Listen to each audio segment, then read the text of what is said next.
Coming up, a special New Year's Eve conversation about the relaunch of Tech News Today, which happens Thursday. You don't want to miss that. Leo Laporte, Steve Gibson joins me, Sarah, and Jason. We talk about technology, media, lots of things, and we ring in the new year in 2 different time zones. Coming up next. Netcasts you love. From people you trust. This is Twit. Bandwidth for Tech News Today is provided by CacheFly at CACHEFLY.com.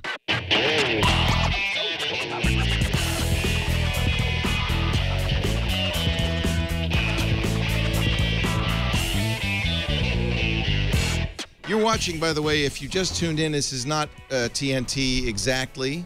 This is our 24 hours of 2014. We're doing a 24-hour broadcast because I realized that we have an audience all over the world. More than a third of the Twit audience is outside of the United States. And last New Year's Eve, it was like a bummer. It was like all of the programming was focused on New York City after 9 p.m. Pacific. It's like nothing. You know, we're watching reruns. So I said, next year, we're going to do it. And it'll be a live celebration in every time zone around the world. And then somebody told me, that's 24 hours, you know, Leo. And I went, what? No, we've actually, we're already quarter of the way through. So Sarah Lane here. Hi, Sarah. Hi, Leo. I saw you cry yesterday. Oh, thanks for reminding everybody. It's not the first time I've seen Sarah Lane cry. No, you cried when the new iPad came out. So you're kind of a teary type. And we want to welcome Mike Elgin for his first official appearance as a TNT and news director of Twit.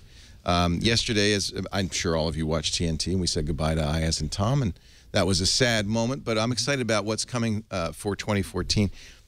There's really no news today unless something happened that I didn't hear about. It's New Year's Basically, Eve. the NSA is spying on all of our iPhones. You know, Steve Gibson just told me. In fact, you could join us, Steve, if you want. Why don't we get a chair for Steve?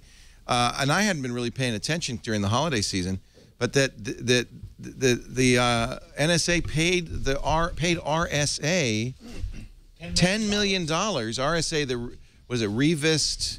I don't remember, but they're the crypto folks who created the Shamir and I can't remember, but they're 3 scientists who created really public key crypto, right? Yes. And they were paid. Well, let's have Steve sit down and tell us about this, because they were paid $10 million to do what? To distribute a bogus RSA encryption standard? So one of the things you need for security in crypto is a source of really good, unpredictable random numbers. That's fundamental to cryptography, is you need random numbers. Now, as we know, computers are pseudo-random number generators in most cases. Software does it fake random Every numbers. time you add 2 plus 2, you're going to get 4 on a computer. Right. And so the computers are entirely deterministic. And so it actually is a very hard problem to come up with good random numbers in a computer. It's a common failing of these machines. Only now the price of hardware to do it is beginning to drop. However, with all of the recent concerns, manufacturers like Intel have built hardware random number generators, true random number, using quantum level variations to get unpredictability. Now, no one trusts those, because there has been there's been some indication to believe that the NSA has influenced even at that level.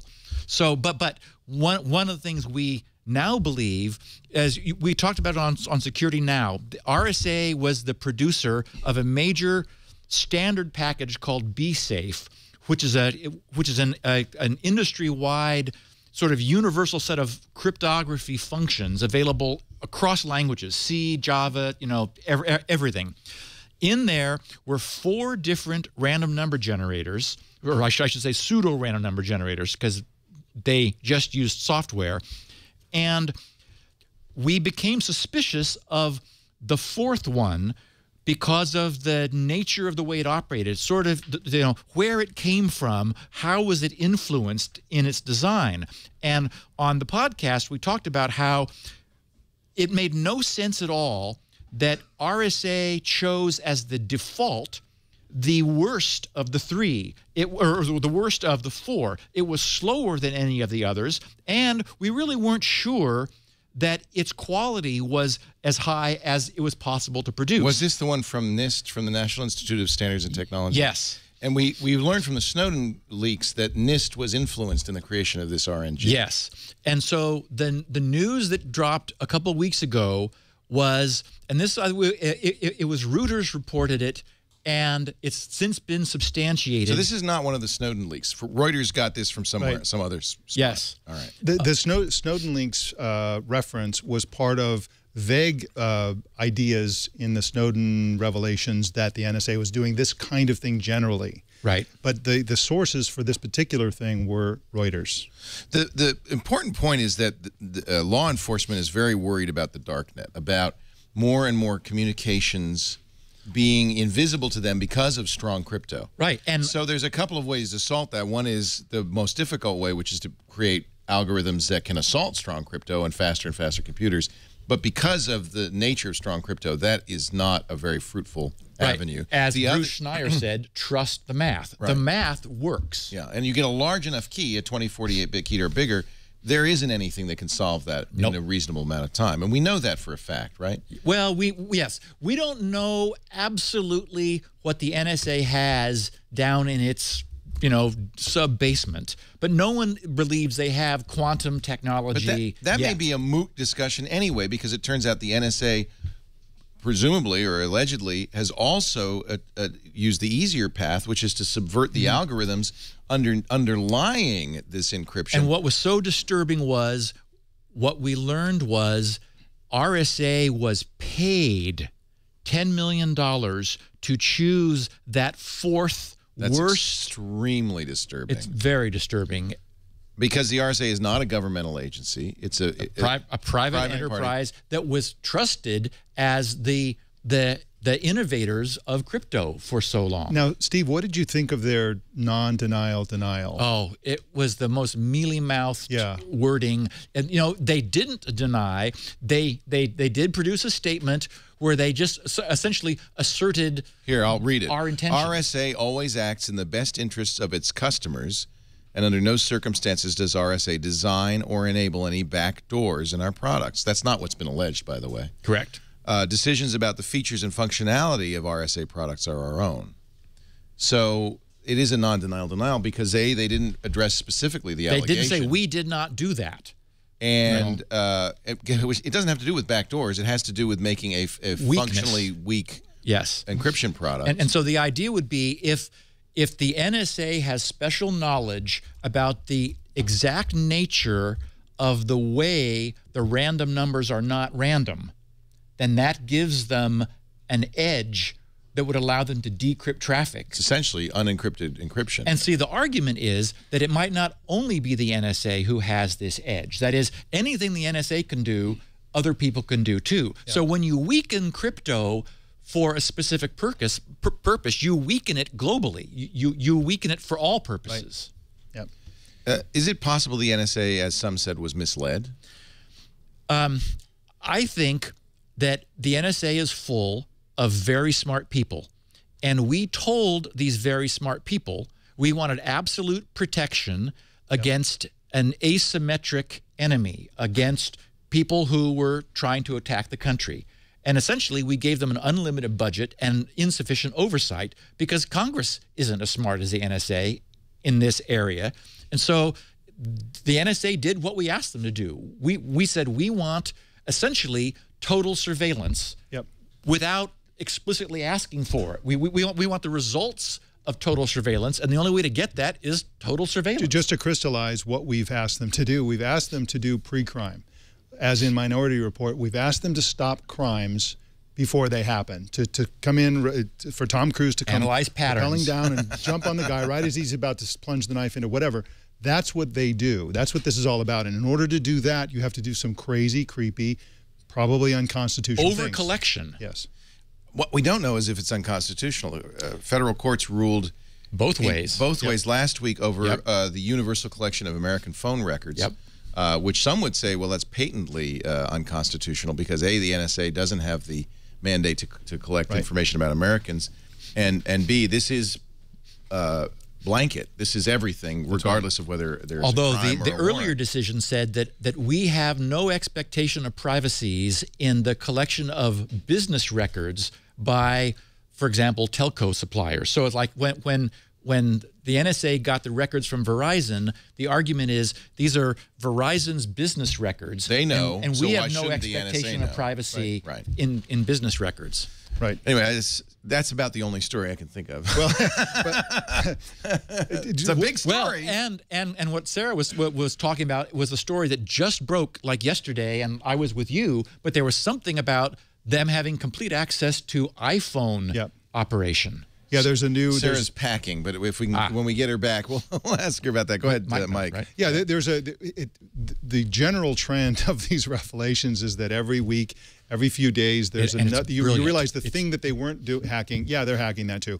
So now the recent one is a specific a backdoor into the iPhone. And Sarah, do you want to address that about the NSA's ability to sort of just run rampant on anybody's iPhone to intercept phones and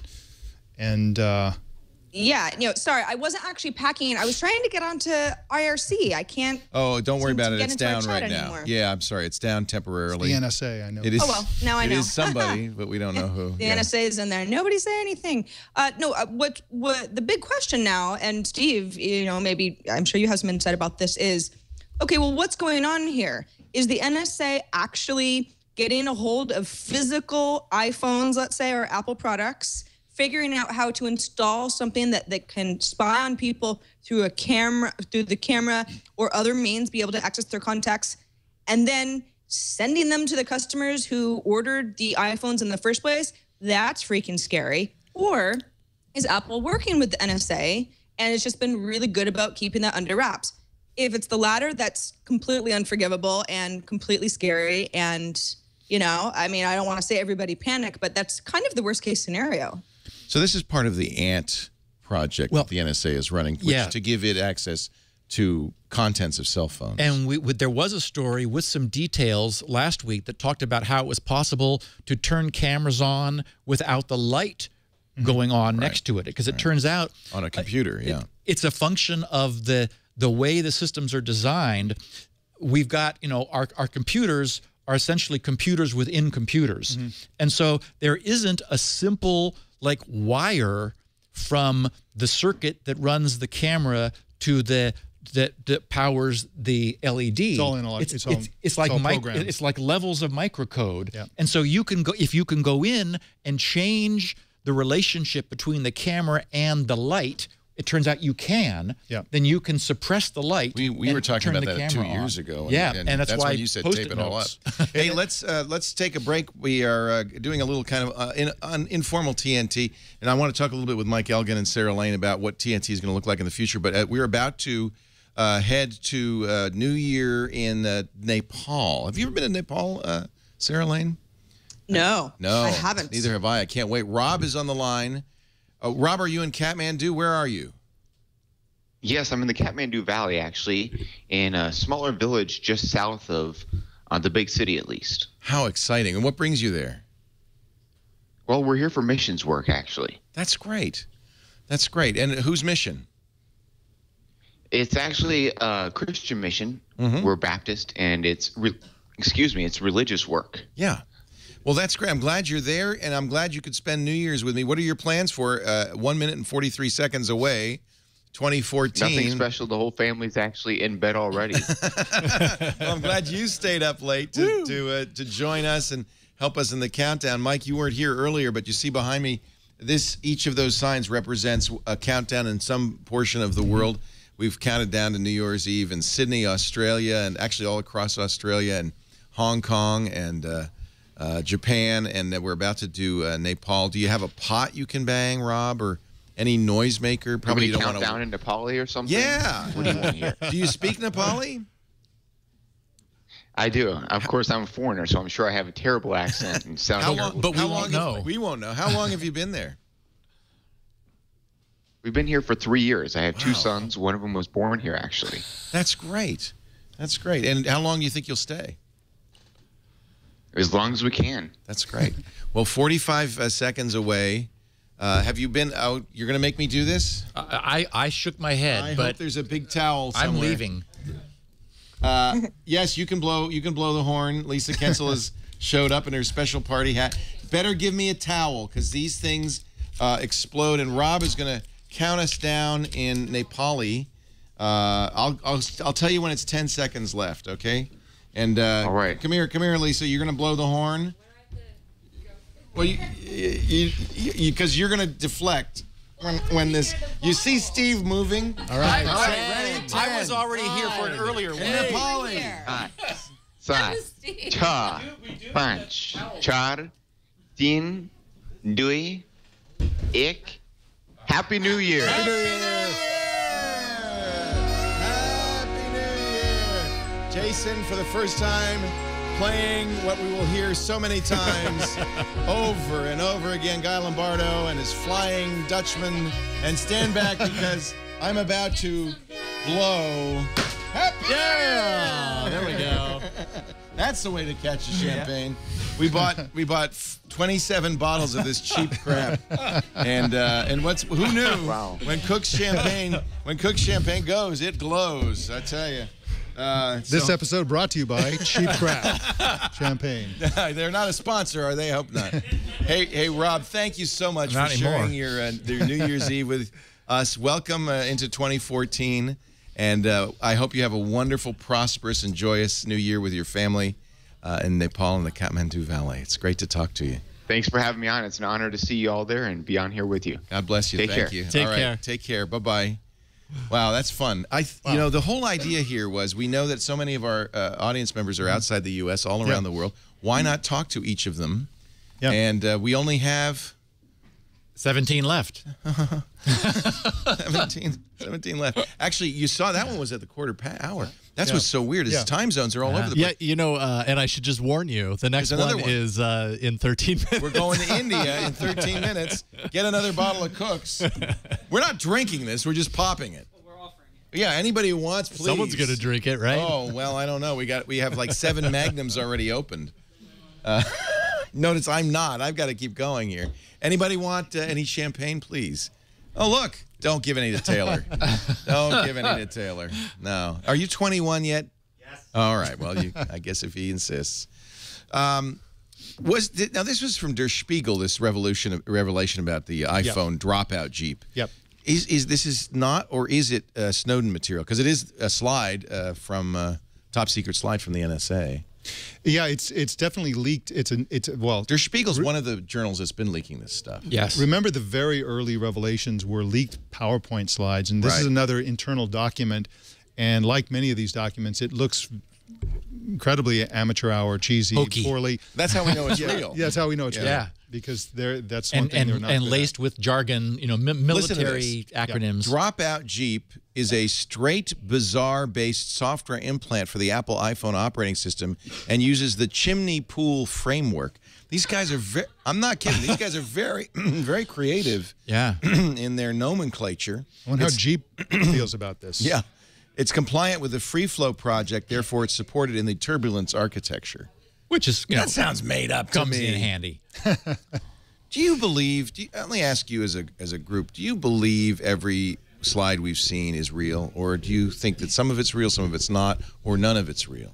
We don't really know, do we? As a journalist, I think we should try to avoid having beliefs, and we should try to avoid arriving at the truth with insufficient information. And just report. We should report the facts. Yeah. And so, you know, documents like this, and we've had a lot of them, there's hopefully, probably going to be a lot more. Our job is to report that this is somebody that so-and-so person is claiming is a leaked document. It's from where's the source? What do we know? What we know is somebody said that this is a document. That's what we know. Those are the facts. Yep. And we don't know for sure if this is in fact from the NSA. We don't know if this is real. This could have been planted. This could have been a hoax. This could be lots of things. We don't know. But there it is.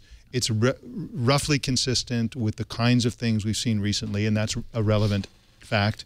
And so, yeah, we don't know, but it's, you know, we have to keep digging at it. Certainly there is a danger as this goes on that some spoofs will occur and will be mimicking what we've seen and come to know as probably accurate, right? Just because you can. Well, especially in this case, because the NSA, remember, is a clandestine, secret, top secret organization whose primary job, as I understand it, is to crack encryption and crack codes and do stuff that people don't know they can do. So the very first thing that every consumer of this type of story needs to be aware of is that anyone who tells you they know what the NSA can do is wrong. Right. We don't know exactly what they're capable of. We do know that they've specialized for decades and decades in being way ahead of the curve on not only cracking encryption, but being secretive about it. Yeah. Der Spiegel's allegation was that this iPhone exploit is really a subset of a much larger set of exploits for the ANT exploits for nearly every, according to this, major software, hardware, and firmware available. But and one of the reasons it seems credible to me is it is the mission of the NSA, is it not?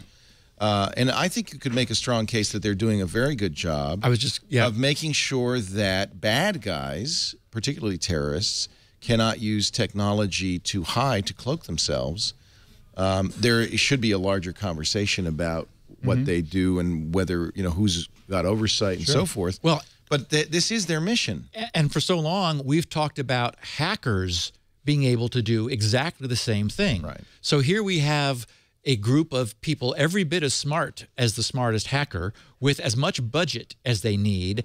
And unfortunately, and this is where it gets a little creepy, I think, the ability to coerce, U.S. domestic corporations. That's scary. Sure. Yes, in order to get their participation. Yeah.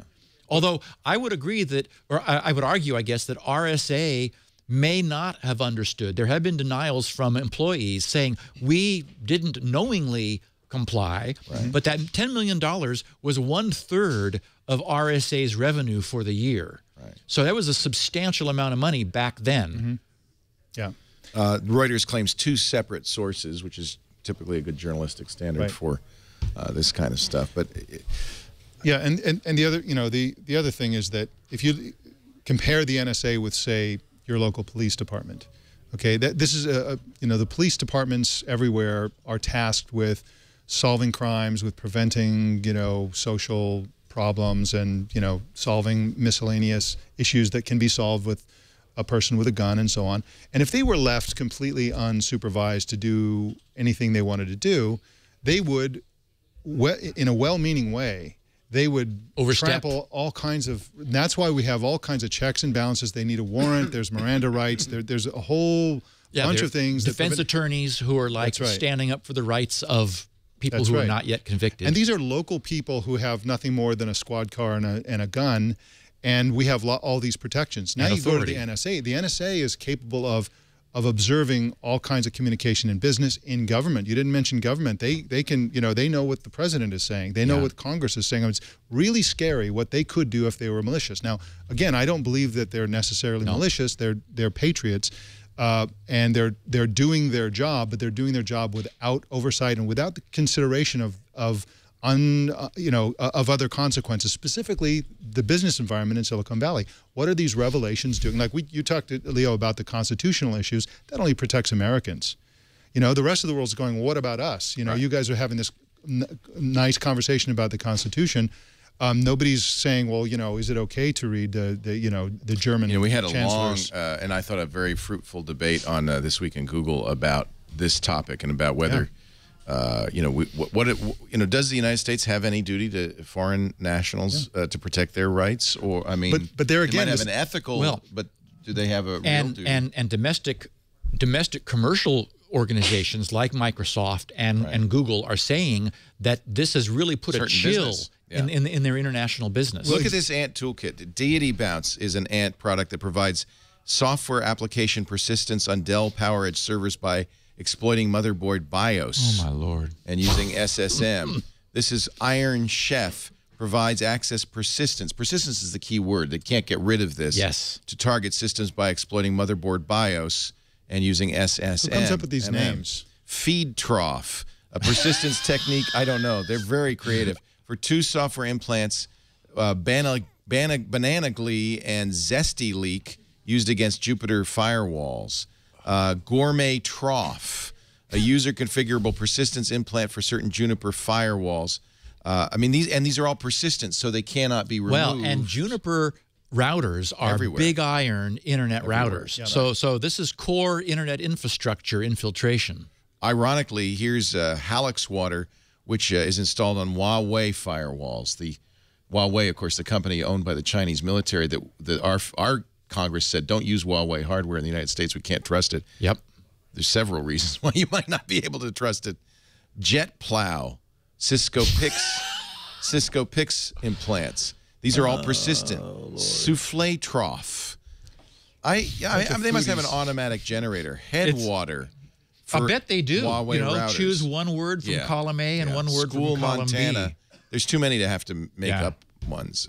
These, Wow. just a remarkable. These are all the documents. And this was in the catalog of available NSA interception technologies that you're able to choose from. Yeah. Mike, you made a really apt point, which is I hesitate. It's difficult to cover this without saying, well, this is what the NSA is doing, but we really don't know. This could all be disinformation. We also have to avoid assuming that the NSA is super competent at doing anything. I mean, this is a government agency. Look at the quality of their slides. Look at the quality of their code Look names. at the quality of the leak. Yeah, exactly. Look, I mean, this Look at got away one. from them. This is a portable continuous wave radar unit that it can illuminate a target system to recover different off-net information. I want one. Whatever it's doing, I want it. It uses Vagrant and Dropmeyer collection. This is a wireless system designed, I guess. I don't know if this is Van Eck freaking or what, to collect signals that would otherwise not be collectible. The range of dream products. the impossible dream. Whoever, to collect the uncollectible. if this is phony, somebody spent a lot of energy. Yeah. There was also a report last week.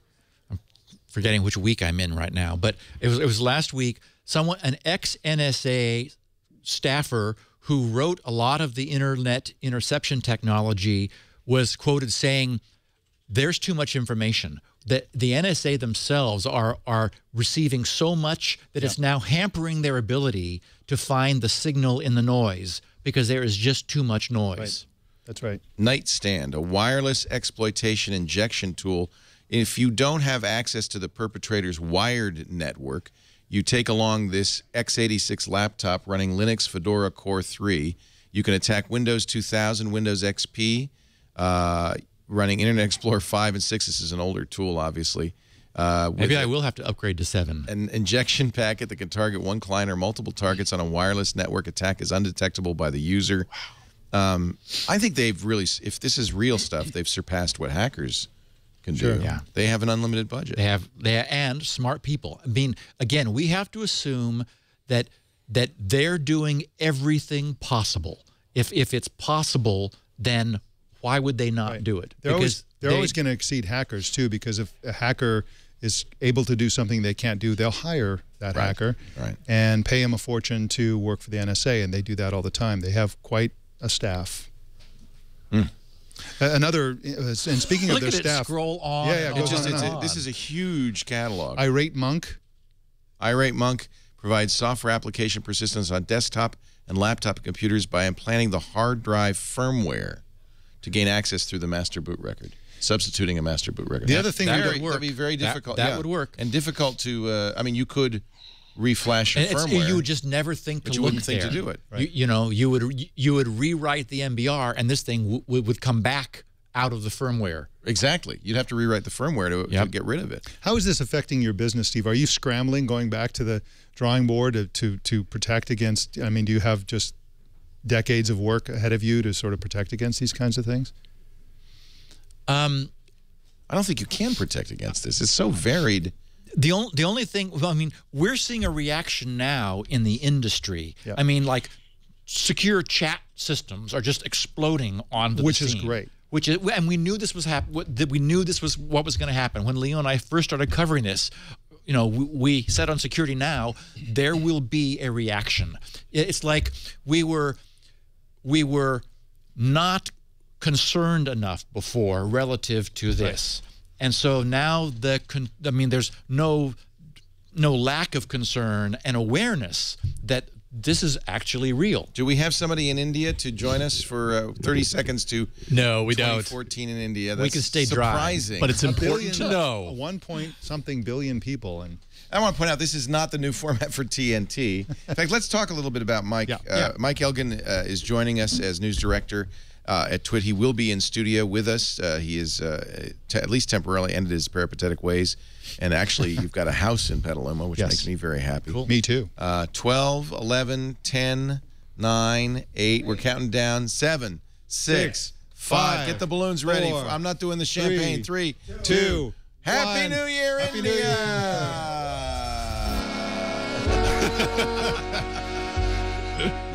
All right, 3 seconds of Guy Lombardo's more than enough. And a new year. A new year. Well, we have the retractable balloon drop. Sarah, have you seen that before? That is no. No. Yeah. I think we just invented it. I'm thinking we keep that here and we can use it for other things. And the lights are really nice too. The Christmas lights that you had. Oh yeah, flashing. And we've got a disco ball. Oh yeah, that's the room mic. That's when TWiT there we go. spies on us. Yours now. When See, the Christmas Sarah lights are knows flashing, it when you means see those don't lights. talk. There's a microphone on. Nice. Yep. Yeah, Mike Elgin, we can introduce him to that protocol. There's no privacy in TWiT. I think that's just what we assume. Yeah, assume. Well, I think there's a sign somewhere that says 24/7. everything you say or do or think can be recorded and disseminated on the stream. Basically, it's the NSA theory of production. We're doing actually two news shows. TNT will be we'll keep the name, but really is going to be completely rejiggered because it was Tom's show and it was Tom's style, and we want to do something that fits your style, Mike, and so forth. And then we're going to do an evening news show, TNT Tonight, or Tech News Tonight. Yes. Which will be a somewhat different format as well. Do you want to? I know you're thinking about it. Yes. Maybe you aren't ready to reveal your plans. But well, first of all this change, 2014, is taking place in the context of radical innovation and big changes in media and journalism in general. And this is a fantastic thing. And what's happening, the biggest and most exciting change is what I call the Twitification of journalism. I think that's a very good name. Essentially what that means... I don't know if the rest of the world would agree. But essentially what it means is that the talent is taking over control of their product. Right. It's happening at Louis C.K. and Jerry Seinfeld, for example, have the two of the top comedians working today, and very recently, Jerry Seinfeld, who has a show called Comedians in Cars Getting Coffee, said, "Oh, you ready to take this to TV?" It's like, I'm never taking this to TV. Why would I take this to TV? Right. This is on the internet. I control it. It's mine entirely. Why would I introduce all of the problems of television? And this is the big revolution that's happening in media. And I think by the end of 2014, the most important media content will be online, and television, I think, will be much more of an afterthought, and will there'll be a changing of the guard there. And I think, Leo, you started it here. I mean, you also see a lot of this in print media with the Information and Courts.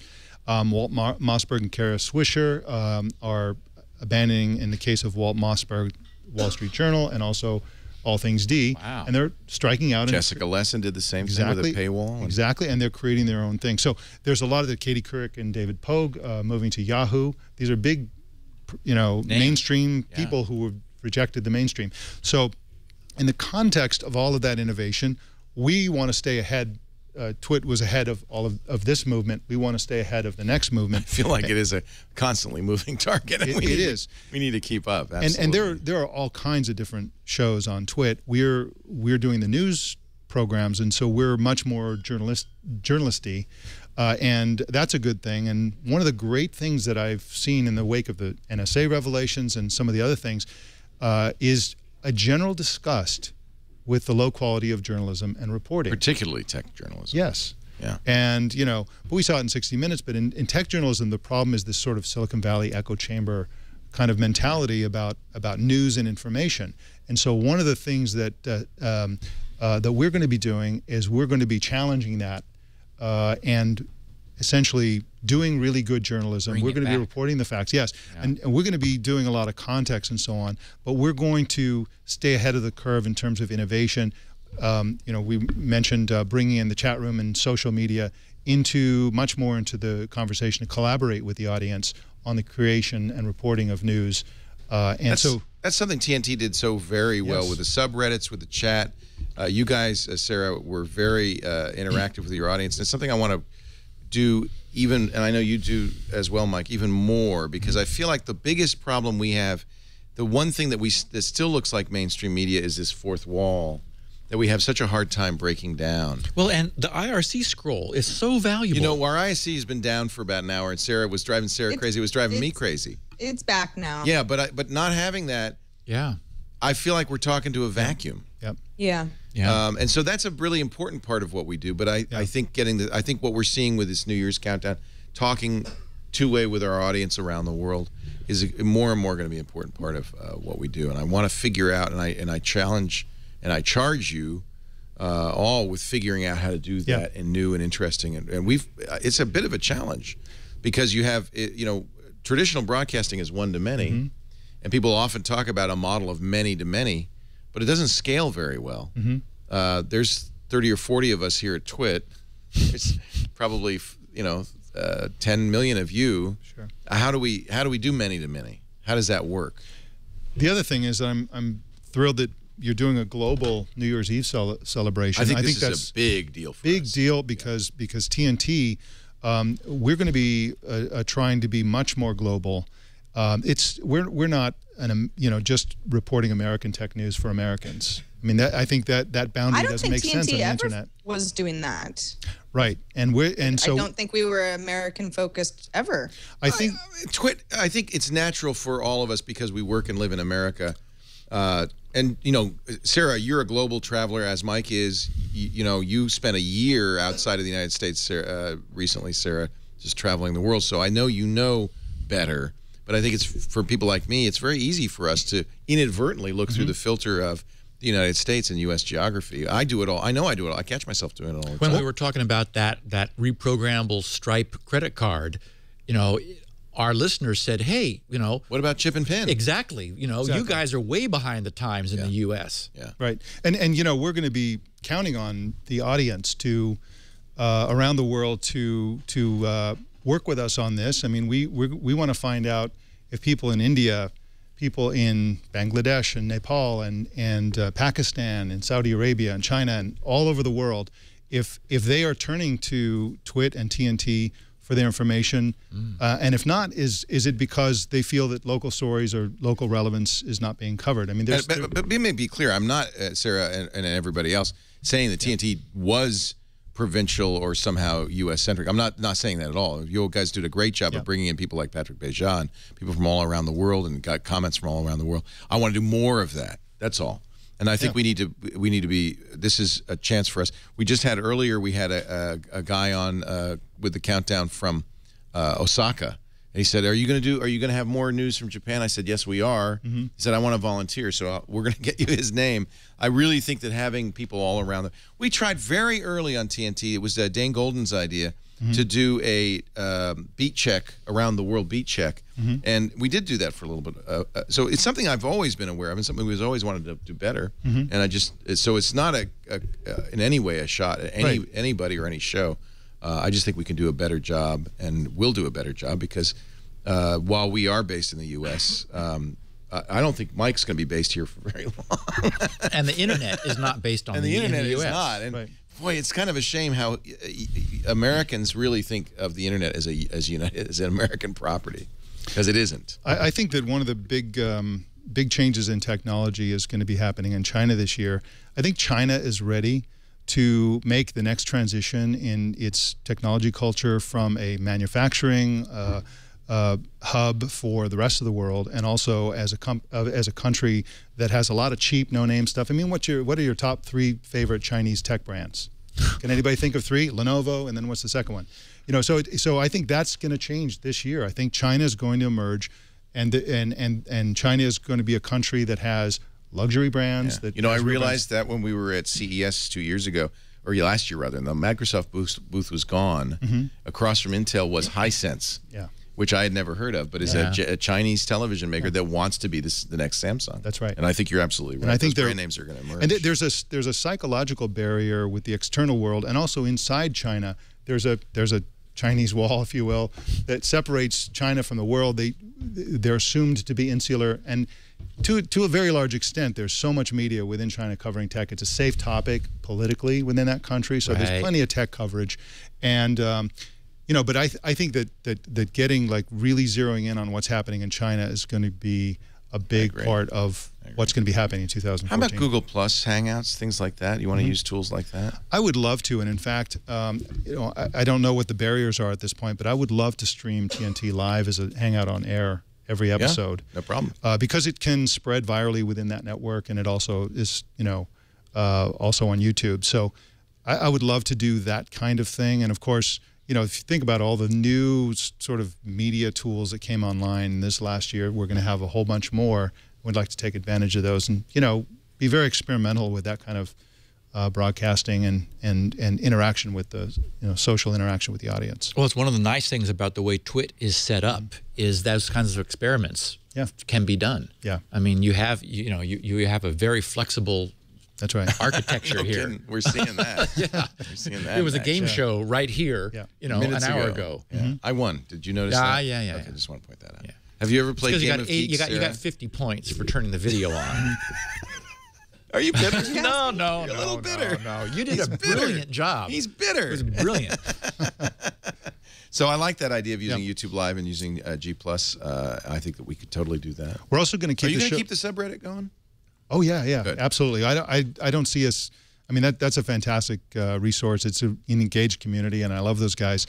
So we're going to be all over that as before. The other thing is one of the biggest immediate things people notice is we're going to keep it to 30 minutes, because I think 45 minutes, 50 minutes is it's if you know it's going to be that long beforehand, you may not jump in the first place. We want everybody to jump in, and I think 30 minutes during the day is a good amount of time that people can really commit 30 to. 30 tight minutes. 30 tight minutes. And we just go in there and deliver the news and then end it within 30 minutes. And I think a lot more people will join us. Great. So, great.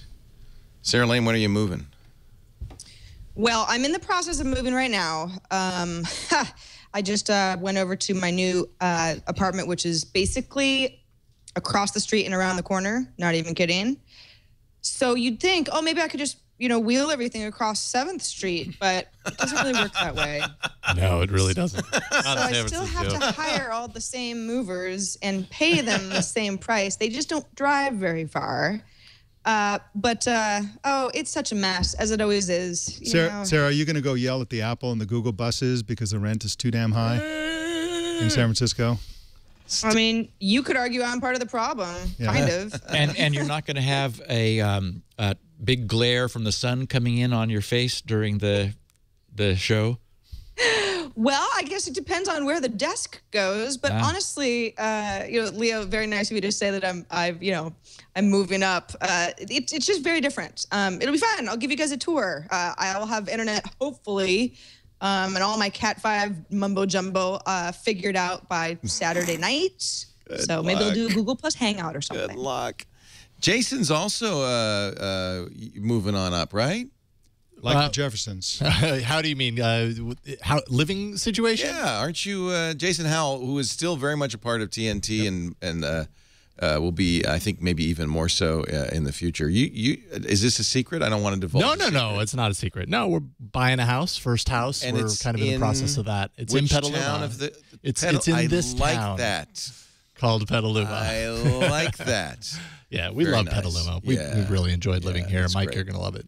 I've been trying to get Sarah to move up here, but she's still, you know, young and vital. So well, I don't know about the young part. I just, you know, I like to do stuff at night. She likes to party. What do you do in Petaluma? Yeah, this place goes to sleep. Yeah, we roll up I don't have things like that. Roll up the sidewalks after about 9 p.m. Although Starbucks opens at 4. That rocks. That's cool. Is that unusual? Oh, yeah. Usually it's 5:30 or something like that. Yeah, 5 or in the 5:30. morning? Not 4. Oh. You know why? Because people commute to San Francisco, and it's a long-ass drive, and a lot of people leave early to avoid the traffic, so they have to. I guess so. Yeah. I was there. It was good.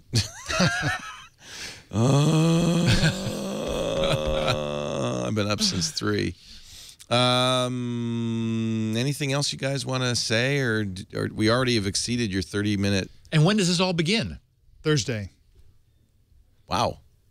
Now we are short on staff right now because we lost both Tom and Ayaz, but we are looking, and I know you know, and we're talking to people. So we hope to add some people. I want to have people out in the field too. I really would like to have reporters and so forth. And I'm happy to jump in. And we have experts. You know, one of the things that I really want us to do is use the experts we have in house, because between Steve Gibson and Paul Thurrott and Mary Jo Foley and Andy Anatko, content guys. We got really smart. Who else? Denise Howell, our attorney at large. Yeah. We got some really smart people. So it's so easy to do with Skype. It's just, pop in for a minute. Yeah. We'll try to use you guys without abusing you guys. Yeah. Maybe we'll abuse them. It's okay. We're young. We're resilient. What else? Anything else we want to talk about? I think we're changing the formatic somewhat of TNT. That's still in flux. Yes. Right, Jason? And I know you and Mike and Sarah are working on some ideas. And what happens in the evening version? How is that different? I don't know anything about. We've been trying stuff out. The idea was rotating anchors, I think. That's right, rotating anchors. It's going to be a very, very short, stuff that happens between TNT and the evening. Catch up. That's right. It could be the morning show for some people in the world. Again, we're going global. But it's just going to be a quick hit news with a little bit of context and conversation, and then significantly shorter than the 30-minute morning show. Might it tease things for the next morning? It might. It's still evolving. Yeah. But we're going to do whatever makes sense, and very much, very likely, it may do some follow-up, and vice versa. Right. So if we report a story that breaks, at 8 o'clock in the morning, we report it at 10:15, and then by 4 p.m. something has changed, then we'll do a follow-up on that. Well, and that also fits with this notion of being connected. I know oftentimes we'll do our Security Now podcast, and some viewer will send back some new information as a consequence of what we did, where it's like, oh, shoot, That's right. glad to know that, but now we have to wait a week. And so you'll only have to wait a couple hours. That's right. Yeah. That's right. We're also going to be focusing on breaking news for TWiT as a network, so look out for that. But neat. Yeah. Well, it's always been our most, from the point of view of live, but even in the red general, screen. It's been the most. It's been the most watched thing we do. I think our top 5 shows for downloads as well as live viewership are all breaking news stories. And those are the big breaking news stories. But I'd also like to get us to be doing the smaller ones in a much more concise way, maybe a ticker on the screen or something like that. We'll figure it out. We'll figure it out. If there was a way to notify all of the community that there was something happening. Breaking in. We're doing security now, and something happens. I don't mind going over to the news desk and getting a quick update on that, and we'll edit it out of the download, obviously. You get to touch your ear and say, "This just in." Yeah, I mean, it's fantastic. I don't mind doing that. And all of this, part of this is an evolution of TWiT. Remember, TWiT started as just like Steve was there, so he knows, downloadable audio podcasts. There was no live presence at all. We did add video, which Steve resisted for the longest damn time, because he, like me, thought, well, why would anybody want video? It's just 2 guys talking. But people did want video, and the big gulp and the big kind of challenge was going live video, live audio. Yeah. And that's expensive, and we had to build a very expensive studio. We had a lot of capabilities and a lot of staff to do it. And it has, right now it's not a big part of our overall monetization, but I just really feel like there needs to be an easy way where you can just, like a radio show or TV show, turn on the dial. And if there is, and breaking news to me that's part of the point of breaking news is because we're live, there's 2 main reasons. One, there's 3. One is the energy is great for the hosts, and it's much better for hosts to do live shows, right, Sarah? Always was more fun doing the screensavers than a pre-recorded show. I I do I5. I guess you can watch me do it live. Maybe not for very long, but yeah, you know, I like both things. I like a good live to tape format. I think it keeps us honest. And yeah, it keeps the energy up. And Leo, you know, and I've been doing live programming. I love live. I mean, basically my whole career has been around live programming, and there's nothing like it. You know, it's a rush like nothing else. It's probably has made us all completely insane in a certain way. But it's fun. So one is it's more fun, but two is it's the only way to be interactive. You can't have an interactive show that is not live. It's not interactive if it's not live. Right. So I think that's very important. And there was a third one which and what I was thinking is if something breaking news that's technical, you don't go to CNN for that. Right. You go to Twit if you actually want to know from the geeks and the gurus what this means. Right. That's right. So I do feel like although the market has not in any way indicated validated it, live is in our future. Oh, well, the third one is that it's easier. That it just really is easier for the end user. It's very, you know, to figure out how to get security now, you got to figure out where it is, you got to download it, you got to put it on something you can listen to it. It's too many steps. And while security now, in fact, one of the reasons we have that our geekiest shows are the ones that do best is those are the people who are best able to figure that out. Right. But really to provide people with real tech or willing to are so committed to go to the hassle. And Steve and I have talked about that, the addiction factor. We really do need to up the addiction factor. So anything you can do and inject crack, heroin, nicotine, anything into your shows, please do. But if we can make it easier, if we can make it like hot and cold running water where you flip it on. So there's a big news story. Amazon's down. What's going on? I want people's natural reactions. Quick, go to twit.tv. Quick, turn on Twit. Sure. And know that we'll be doing that. And in order to do that, we have to have a news team. We have to have people there, and we have to be willing to do that. And we have to be consistent. It's a bit of a commitment. We have to be consistent and reliable enough so that people can also turn it on, and if they don't see the ticker, they know, well, there isn't a breaking news story that I should care about right now. That's right. One of the things that happens nowadays is there's a breaking news story. It hits Twitter. As soon as it hits Twitter, you can't separate the BS from the hype, from the lies, from the hoaxes, and all this kind of stuff. And it takes hours for everybody to figure it out. And we can step in there and know what people are saying, know what people are being misled about on Twitter, and we can set the record straight live. Is there enough breaking news to do that? I mean, we lump into breaking news product announcements, which isn't really breaking news, but you can there are breaking news Twitter feeds that break 10 stories a day. That's too much. I think there are probably maybe 2 or 3 or 4 important breaking news stories a week that are worth sort of interrupting people about or bringing to people's attention. Right. But they're always going to be breaking news, and people have to go somewhere to figure out what's going on. Everybody wants to know, and the news cycles are getting so tight nowadays that when something happens, there's a period between when the news first breaks and when the mainstream publications start reporting it. It's maybe half an hour, 45 minutes, and we need to own that. We need to be there. One of the things that I see too, as I'm impressed by how well informed our audience is. I get a huge amount of suggestions for content for Security Now during the week from people saying, hey, this happened, what does it mean? And so it's the interpretation of the news which we can uniquely bring, which isn't available elsewhere. In the same way that Apple's expensive Apple products attracts buyers who buy a lot of stuff, which is one of the reasons Apple's so successful. Smart shows attract smart audience, and then they can make the smart shows even smarter. So I think that's the golden Twit. I've never wanted to dumb down. That was the main lesson I learned in broadcast media for so many years. Exactly. They always want you to dumb Obviously, part of any really successful breaking news show is cats. Fur. Cats, because cats run the internet. Anybody who watches Twit knows that that's true. So I don't want anyone to think that there'd be fewer cats. No, absolutely not. Which cat is that? This is Sammy. Oh. How do you not know the difference by now? All I see is a black blob. It must be a Skype with a couple eyes. With a couple of eyes. He doesn't photograph well. He's basically a black hole. Seems very photography. All the light gets sucked into his fur. Just monochromatic.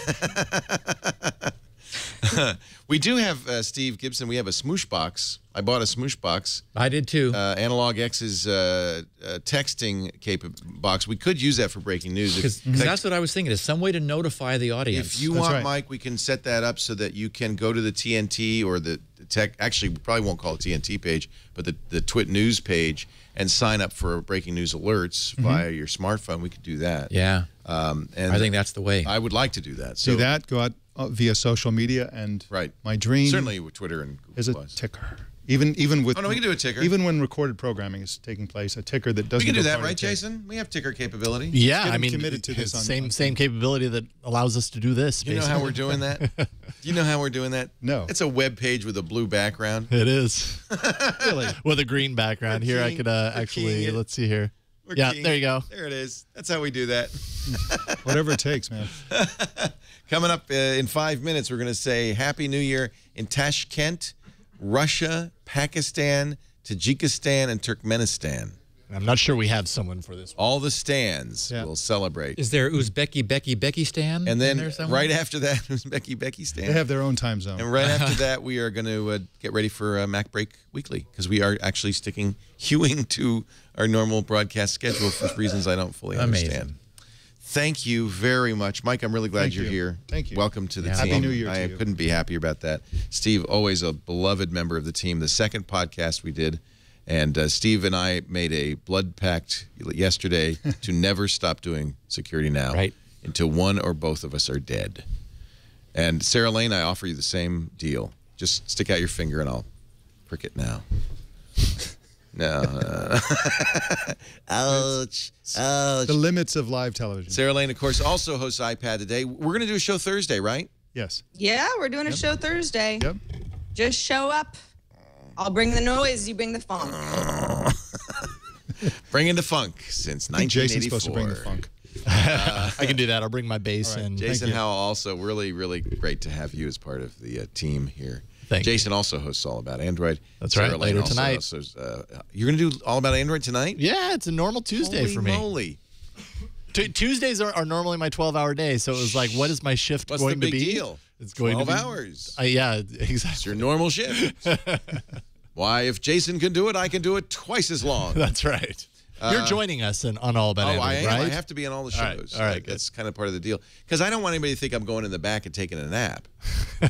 Well, I mean, if you want to lay yourself out on the table, I might take a just nap wander there. through this set. It depends how I'm feeling by that time. I'll understand. I'll be an hour 14. I have a good feeling about it.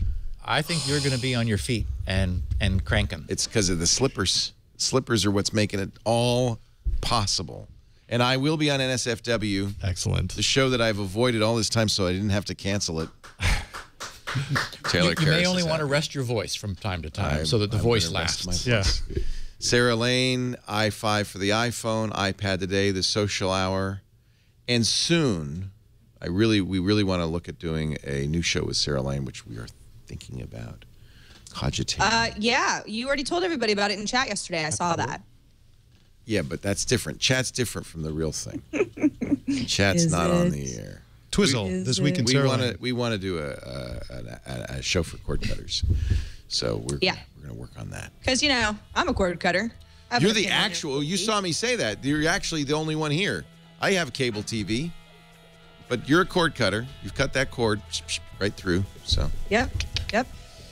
All right. Thank you, Sarah. seven I'll let you cords. go pack your boxes and get your cart so you can roll your Okay. crap down the street. All right, sweetie. You See ya. guys have a great little New Year's. Happy I'll be New at a rap Year. show. Happy New Year, Bye, everybody. Sarah.